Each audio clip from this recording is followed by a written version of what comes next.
Shalom, Israel. First of all, let me give honor and praise to the Most High God, Yahweh by Shem Yahushai, for the blessing and the reading of His Word. You just tuned into another episode of Common Sense Ain't So Common, so let's get right on into it. All right, so I've been having some technical difficulties or whatever you want to call them, and now let's hope this thing goes all the way through. So let's get it. All right, so we was finishing off on Chariots. So this is the third part to that series or whatever you want to call it. So let's get into it. All right. So I think we finished off last time on Job. So now I want to dip into to Nehemiah just to show y'all some things, okay? Because one thing that we don't know is, we all knew about the Exodus thing, right? Okay. So we all know about Moses, parting the Red Sea, and just pretty much that's the basic of it. That's all we learned about parting the Red Sea and everything, right? But what they never tell you is we had a lot of help from chariots in that thing, all right? We had a lot of help from the chariots. Like, they so underrated and they don't get no type of recognition, all right? They don't get no recognition. So we're going to pull out some stuff to show you that the chariots was with us. But we didn't know it because no one ever explained it to us in great detail. But let's get right into it. It's the book of Nehemiah, chapter 9, verse 12. And I'm going to kind of read on down from there. All right. So let me start right here, verse 12. Moreover, thou leddest them in the day by a cloudy pillar, and in the night by a pillar of fire, to give them light in the way wherein they should go. Let me stop right there and break that down to you, all right? So what was leading them was a cloudy pillar, all right? So in the daytime, you got to remember now, we was walking through the desert. So the desert was hot. So it was a cloudy pillar over our heads. That was a chariot, y'all, okay? So you have to know that was a chariot that was covering us so we wouldn't get overheated, exhaustion, passing out, okay? So in this other part right here, it says, and in the night by a pillar of fire. So at night, like we see on TV when they show these things, they're glowing, okay? So at night, we stop traveling, you know what I'm saying? For one, you in the desert, there's animals, snakes, and everything out in the wilderness, okay? So at night, it was a pillar of fire. So it became a light for us that sat overhead, dude. This chariot never left us through our whole Exodus. All right. So a lot of people don't get a lot of stuff that had a lot of dealing with us. Your enemy's never going to tell you that story because you will start to figure out how mighty and how royal you really are. Then you wouldn't be looking at your brother or your sister like a nigga or your sister like a hood rat. All right. Because the reason why they had to keep you in a lower state so you won't know how great you really are. If you read that, we read this all y'all growing up, we would never be out here killing each other like that. All right? We wouldn't be out here killing. I wouldn't have did the gruesome, crazy stuff I've done to my brothers in the world if I read something like this growing up. All right? So let's get back to it, man.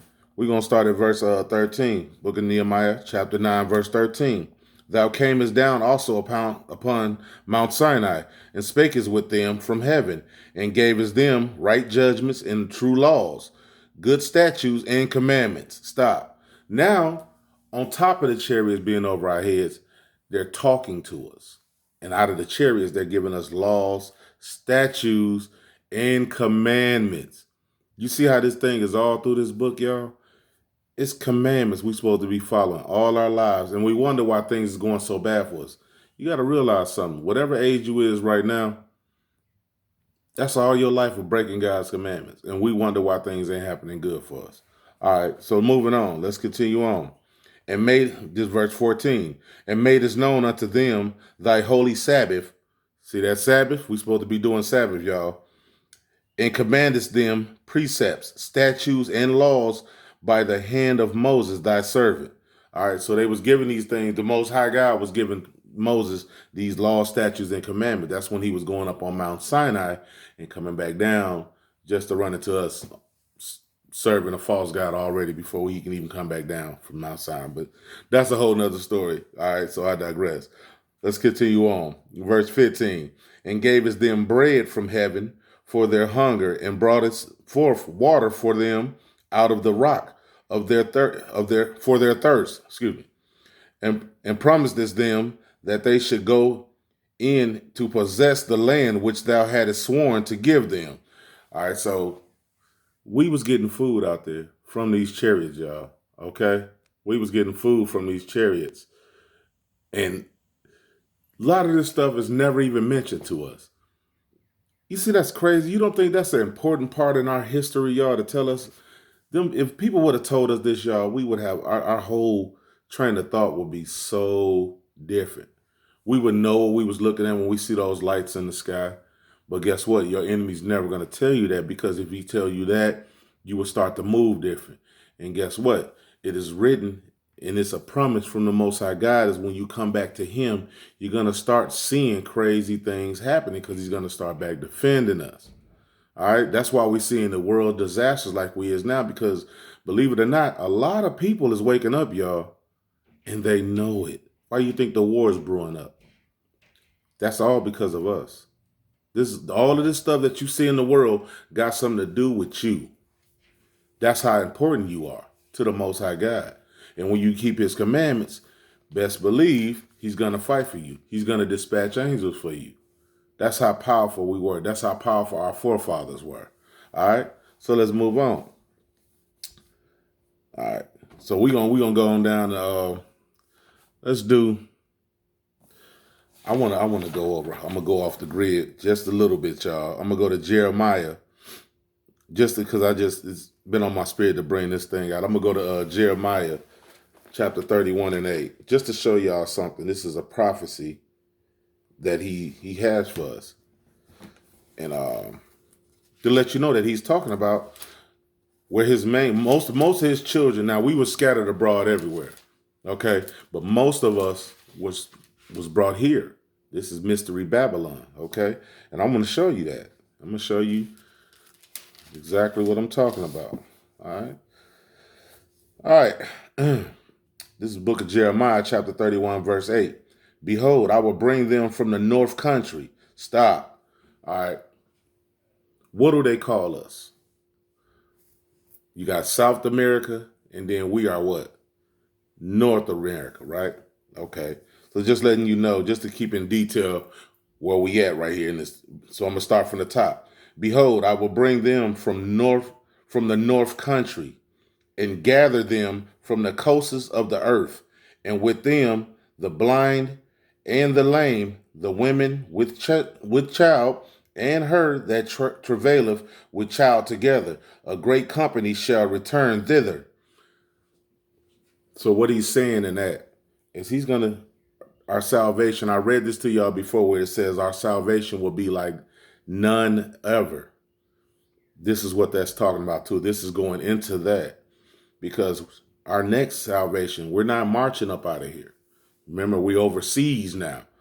What's going to come and get you with great speed? They already been saying on TV these chariots has speeds like no other. They jets can't catch them or nothing. And them things is going to be picking us up, y'all. Them things is going to be picking us up is right here in the Bible.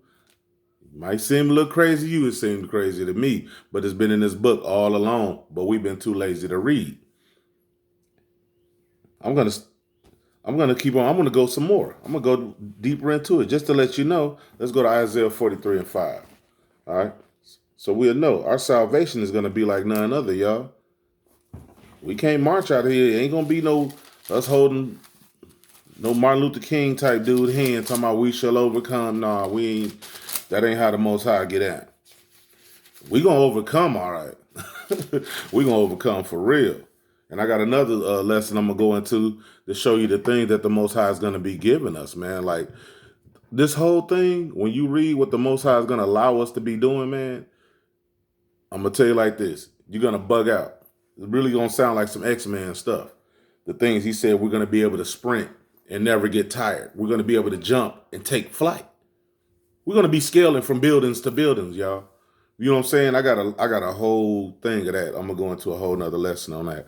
But anyways, let me move on because I don't know if this thing might cut off on me. All right, let's get it. All right, this is book of Isaiah chapter 43, verse 5. Fear not, for I am with thee.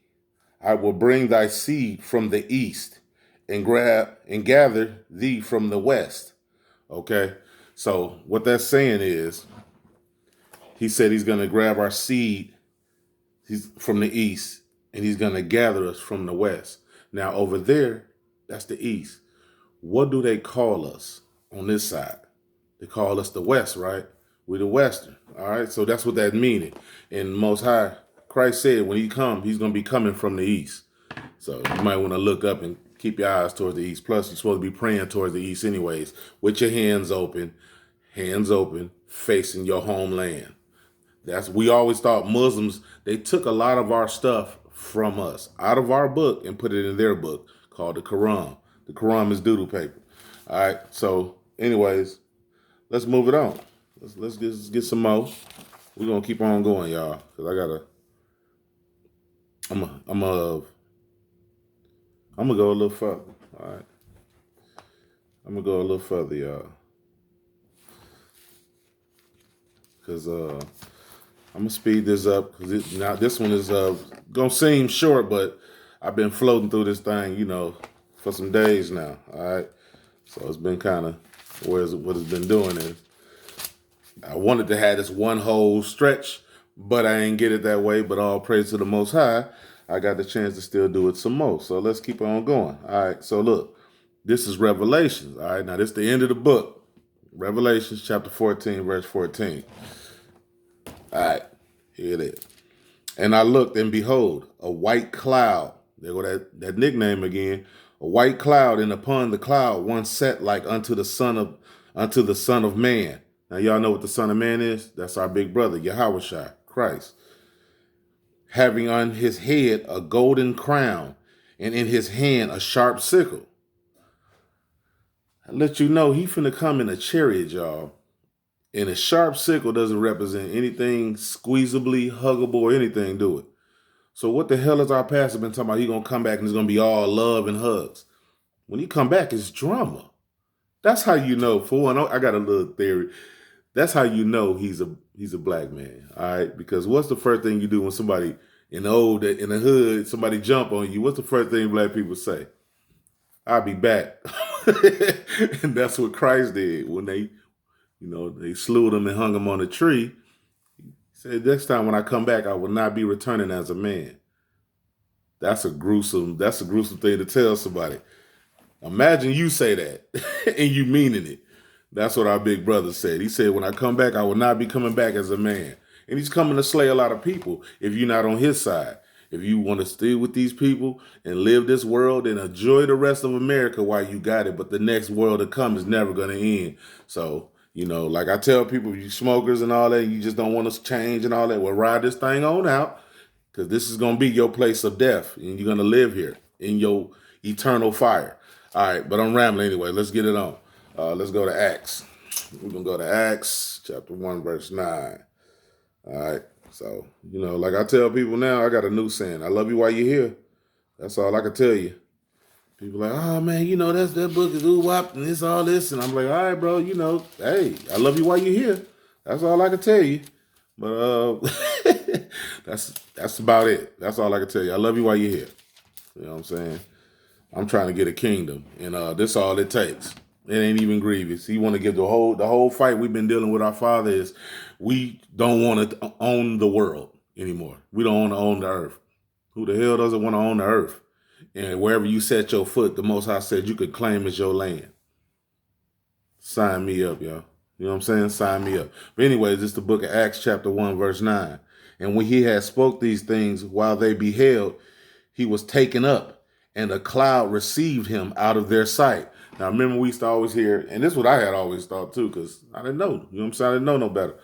We thought when it said Christ got taken up on the cloud, you think of those puffy things up in the air, right? No, a chariot came and picked Christ up.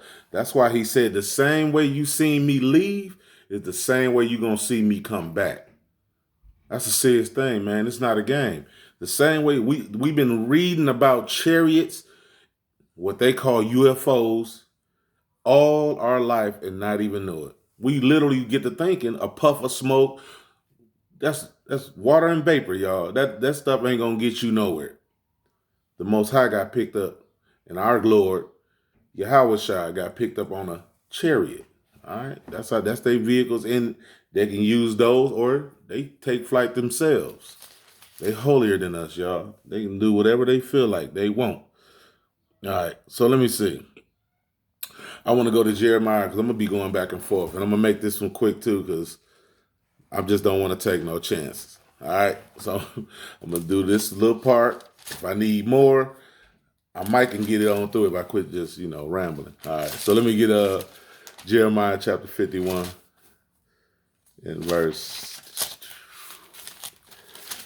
All right, 51 and verse 25. All right, let's get it. I'm gonna try to speed through this, y'all.